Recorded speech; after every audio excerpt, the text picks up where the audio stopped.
Assalamualaikum warahmatullahi wabarakatuh. Perkenalkan, nama saya Sulis Andini dengan NIM 0601241011. Saya ingin menjelaskan sekilas kedudukan, peran, dan fungsi Pancasila. A. Pancasila sebagai sistem filsafat. Secara etimologi, kata Pancasila berasal dari bahasa Sanskerta yakni panca yang memiliki arti 5 dan sila berarti dasar, prinsip, atau asas. Sedangkan secara terminologi, Pancasila merupakan falsafah dan dasar negara Republik Indonesia. Mengetahui Pancasila sebagai falsafah, atau tepatnya mengetahui Pancasila dari sudut pandang falsafah, merupakan langkah paling awal ketika seseorang hendak memahami atau mengkaji Pancasila lebih dalam, di samping sebelumnya telah dibekali ilmu pengetahuan mengenai Pancasila secara etimologi maupun terminologi. Filsafat secara etimologi berasal dari kata Yunani, yaitu phil yang memiliki arti cinta dan sophia yang berarti kebijaksanaan. Jadi filsafat mempunyai arti cinta kebijaksanaan. Jika kita hendak berfilsafat, kita selalu berusaha untuk berpikir mendasar dan mendalam, berpikir radikal dengan mencari akar yang terdalam, bukan berdasarkan agama, sebab agama berdasarkan wahyu ilahi, melainkan dengan menggunakan kekuatan pribadi manusia sendiri. B. Kesatuan sila-sila Pancasila sebagai suatu sistem filsafat. Sebagaimana dijelaskan bahwa kesatuan sila-sila Pancasila ialah bersifat hierarkis dan berbentuk piramidal. Secara filosofis, makna Pancasila sebagai satu kesatuan sistem filsafat memiliki dasar secara ontologis, dasar epistemologi, dan dasar aksiologis. 1. Sila-sila Pancasila menurut kajian ontologis. Dasar ontologis Pancasila pada hakikatnya adalah manusia yang memiliki hakikat secara mutlak monopluralis. 2. Sila-sila Pancasila menurut kajian epistemologi.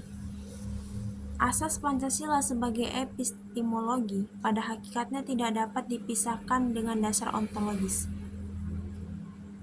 Kalau manusia merupakan basis-basis ontologis dari Pancasila, maka dengan demikian punya implikasi terhadap bangunan epistemologi filsafat manusia.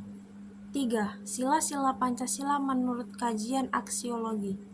Secara aksiologi, nilai-nilai yang terkandung dalam Pancasila pada hakikatnya juga merupakan suatu kesatuan.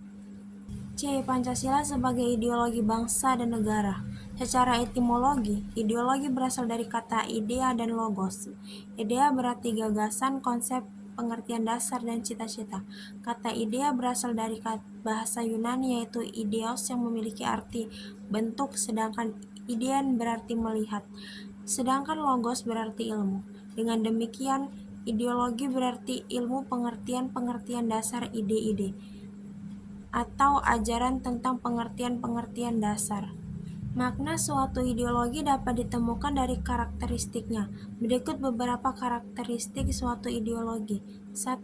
Ideologi seringkali muncul dan berkembang dalam situasi krisis. 2. Ideologi merupakan pola pemikiran yang sistematis. 3. Ideologi mempunyai ruang lingkup yang luas namun beragam. 4. Ideologi mencakup beberapa strata pemikiran dan panutan. D. Nilai-nilai Pancasila. Sebagai suatu dasar filsafat negara, maka sila-sila Pancasila merupakan suatu sistem nilai. Oleh karena itu, sila-sila Pancasila itu pada hakikatnya merupakan suatu kesatuan. Adapun nilai-nilai yang terkandung dalam setiap sila-sila adalah sebagai berikut. 1. Ketuhanan yang Maha Esa. Sila ketuhanan yang Maha Esa ini, nilai-nilainya meliputi dan menjiwai keempat sila lainnya. Dalam sila ini terkandung nilai bahwa negara yang didirikan adalah sebagai pengejauhan tahan tujuan manusia sebagai makhluk Tuhan yang Maha Esa. 2. Kemanusiaan yang adil dan beradab. Sila kemanusiaan yang adil dan beradab secara sistematis didasari dan dijiwai oleh ketuhanan yang Maha Esa, serta mendasari dan menjiwai sila ketiga berikutnya. Sila kemanusiaan sebagai dasar fundamental dalam kehidupan kenegaraan, kebangsaan, dan kemasyarakatan. 3. Persatuan Indonesia. Nilai yang terkandung dalam Sila Persatuan Indonesia tidak dapat dipisahkan dengan keempat nilai lainnya, karena seluruh sila merupakan suatu kesatuan yang sistematis.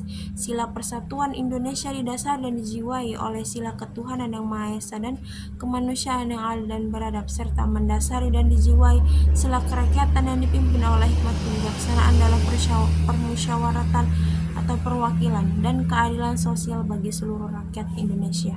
4. Kerakyatan yang dipimpin oleh hikmat kebijaksanaan dalam permusyawaratan atau perwakilan. Nilai yang terkandung dalam sila kerakyatan yang dipimpin oleh hikmat kebijaksanaan dalam permusyawaratan atau perwakilan didasari oleh sila ketuhanan yang Maha Esa, sila keadilan kemanusiaan yang adil dan beradab, serta persatuan Indonesia, dan mendasari serta menjiwai sila keadilan sosial bagi seluruh rakyat Indonesia. 5. Keadilan sosial bagi seluruh rakyat Indonesia. Dalam sila ini terkandung nilai-nilai yang merupakan tujuan negara sebagai tujuan hidup bersama. Secara konsekuensi, nilai-nilai keadilan yang terwujud dalam hidup bersama adalah meliputi 1. Keadilan distributif. 2. Keadilan legal atau keadilan bertaat. 3. Keadilan kumulatif. Mungkin itu aja bisa saya sampaikan. Saya akhiri, wabillahi taufiq walhidayah. Wassalamualaikum warahmatullahi wabarakatuh.